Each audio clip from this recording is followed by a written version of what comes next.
Hello everybody and welcome back to Throttle Grotto. This week we're going to get one step closer to getting the brake system working on this old 75 Rabbit.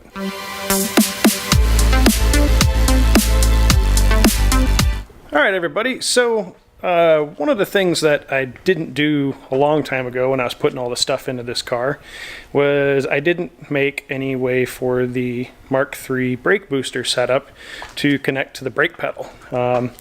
And now that I have the brake pedal already out from when I was working on the clutch, it was a perfect time to pull the brake booster out and make this all work. So what I have in this car is I have a Mk3, like a 93 to 99, like a Jetta Golf brake booster with the master cylinder.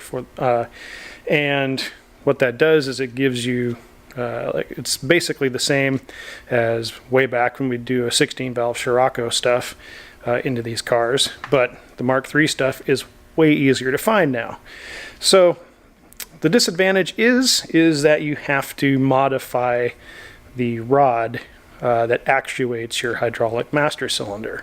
So what am I talking about? Okay, I'm going to show you because I already pulled everything out. I've got it propped up on the bench here so you can see how this all works through the firewall without taking your own car apart. Okay, so pardon the flashlight and the extra sockets and all that. So this is your brake pedal right here. And if you imagine this being in the car and your pivot is up here and your brake pedal moves forward and back, and there's another clevis here. And normally on a Rabbit, you would have a threaded rod that goes into your brake booster through the firewall. Your firewall is going to be like right here. There's another little bracket that goes here between the booster and the firewall, and it actuates this rod. And when it actuates this rod, there's a huge spring and everything else in here. And then right down in here is this the other end of this rod, which they're not directly connected, but it pushes on it. I'll see if I can do it. It's basically connected by a spring. Let's see here. There we go. So when you push on that, there's a huge diaphragm in here that's actuated by vacuum pressure through your vacuum port. And that's what gives you your power brakes. And then when you push on it, the master cylinder sits inside of here and it actuates your master cylinder.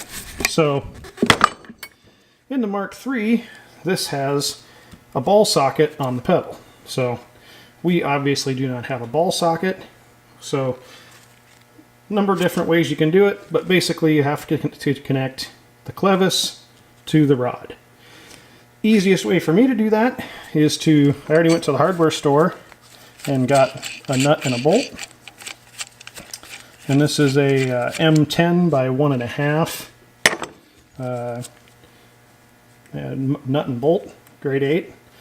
So I'm just basically going to connect these two, and that's going to be it. So a quick cut, a quick weld, and then we'll put it all back together, and we'll be able to adjust the brake pedal with the threaded rod, which will be threaded because we have it on the end here now. So it'll look like that when we're done. And then we'll be able to adjust the height of the brake pedal with the clevis to make it parallel up with the clutch pedal.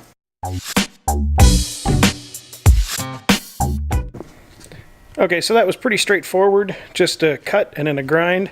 One of the things that I did do is to join these two together. I made sure that I ground an angle into, well, that I rounded off the corner or the edges of the rods so that when I weld them together, I can actually penetrate down to the center. I'll show you here. So you can see my extremely long pointing implement that I ground away some of the outer edge so that I can get penetration with the weld all the way down.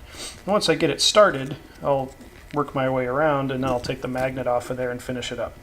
And then grind it smooth and it'll be ready to be put in.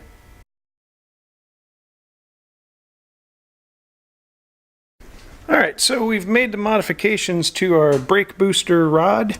I shot a quick coat of paint on it where I welded it just to keep it from getting any kind of surface rust. But it's all welded together, it's all ready to go back in the car. So now all we really need to do is reinstall it, adjust the pedals, and then we're going to get started on doing some rear brake lines. Because that's the only thing left on the braking system hydraulic wise to make this car stop. So,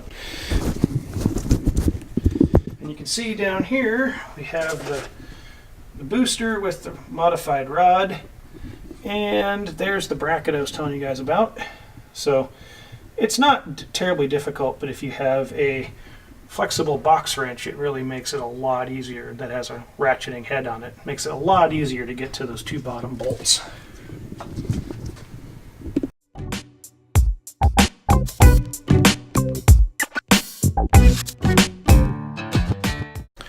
And that's it. So I have adjustment at the pedal. I can level it out to where the clutch pedal is, so it's nice and flat across the two pedals. And now it's time to move on to doing the rear brake lines. So I'll probably start that in the morning because it's getting late and I'm getting hungry. Alright everybody, it is day 2 of working on these brakes, and I have some brand new brake line in a bag. Unfortunately, I think I only have one. So what I'm going to do is I'm going to work on the passenger side first, get that run, and that will tell me about how long the driver's side one needs to be. And maybe along the way I'll remember where I put the other one, if I bought one or not. I don't remember. So the nice thing is, if you're going to do your brake lines, a lot of times you can buy these over the counter. You don't have to like buy a flaring tool or anything like that. Just take measurements, go to like Napa or your local like foreign auto parts place, and they can order these with the correct metric ends on them based on the length, and then just come back, bend them up around something round and cylindrical, and put them in. It's really easy to do brake lines.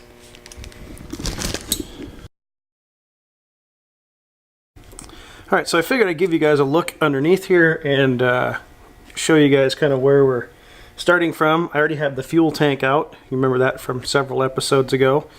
I actually have a brand new fuel tank. So coming up soon, we're going to be working on the fuel system on this car.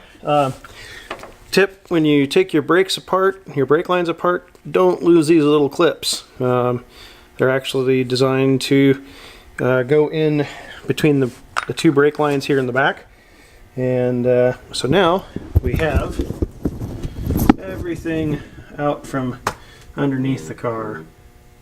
And as far as the brake system goes, here's your tubes that your emergency brake lines run through.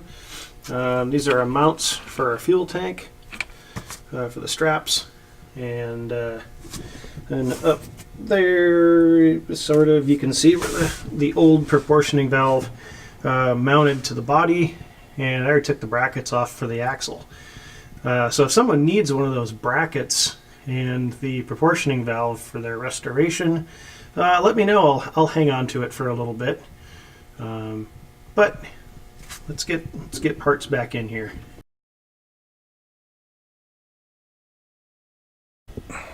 Okay everybody, so I ran into some difficulties filming the work underneath the car.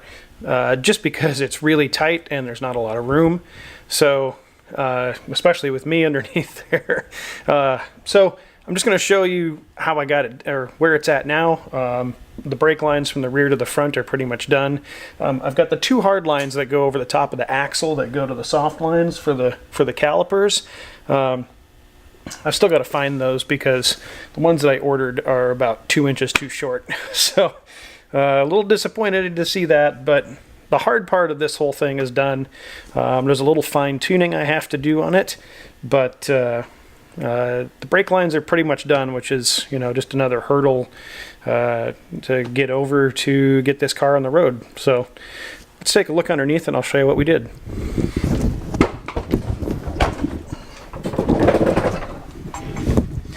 Alright, so we ran the ran the brake line from the other side, from where it connects to the soft line, over the axle.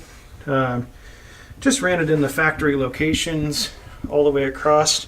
So this is way easier with the fuel tank out, obviously. And then both the lines, there we go, run down. Oh, sorry, my camera strap's getting hooked on stuff. So then both the lines run down the floor pan and take a curve, basically following all the factory location.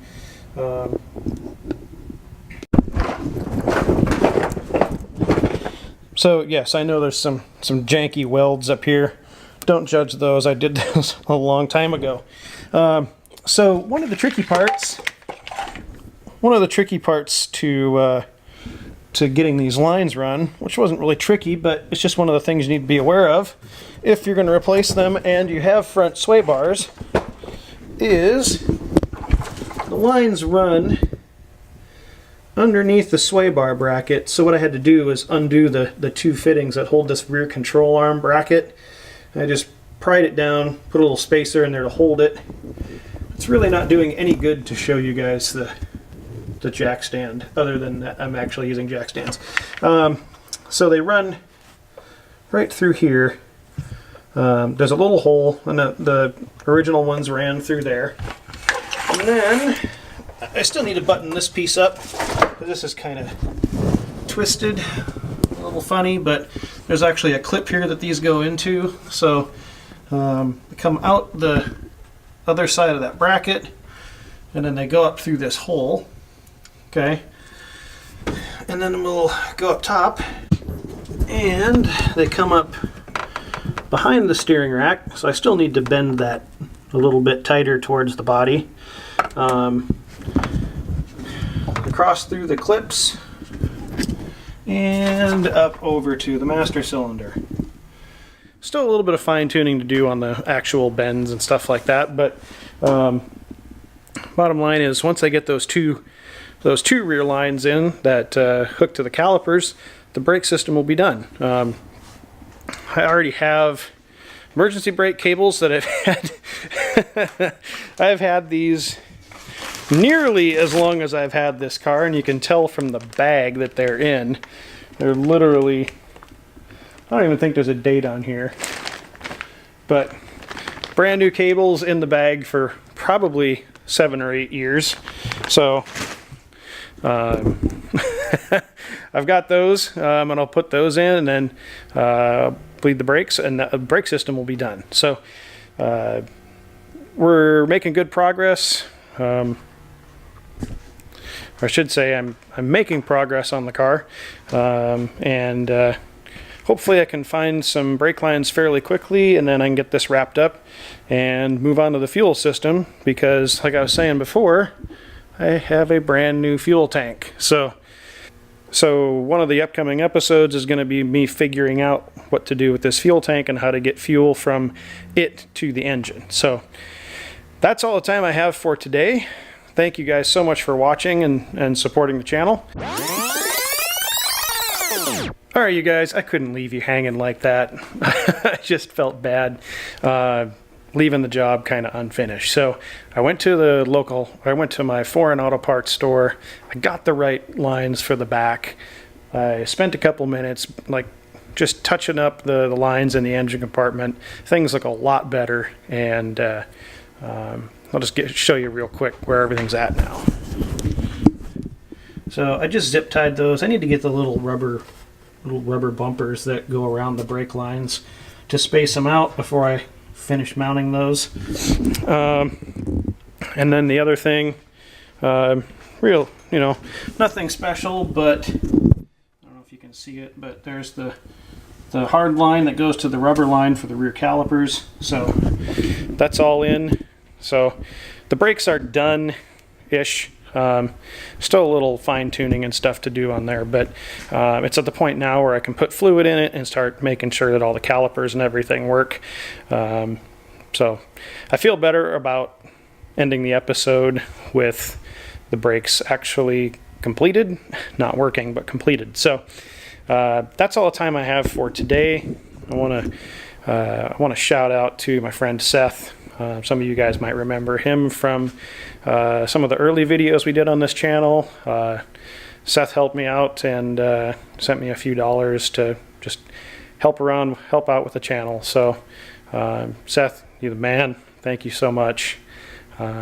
If you guys want to support the channel, honestly, the best way to support the channel is interaction and engagement. So a little comment below, a like button, a dislike button. YouTube doesn't care which one you hit.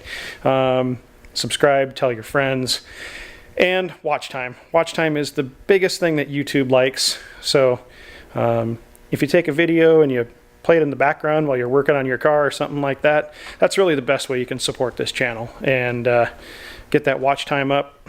YouTube likes that. So that's all I have for today. Thank you guys so much. Until next time, get out there and work on something.